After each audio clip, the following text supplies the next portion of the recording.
Whilst you can use spreadsheets as a solution, firstly this will need to be a new solution you build because the rules have changed. There is more complexity in the calculations that you're now doing.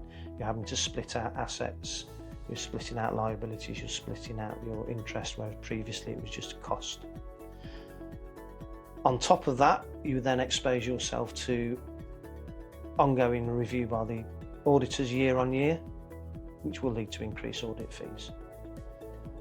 And finally, by building a spreadsheet solution, you find that you're building a potential point of failure when the person that built the spreadsheet moves on, either promoted within the business or leaves the business altogether, that the knowledge goes with them.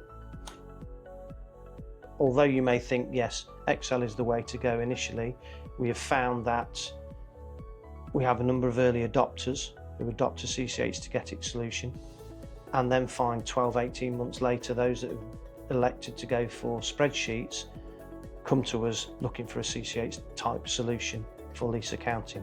So we get a second wave of people that have tried and failed on spreadsheet basis to implement that system.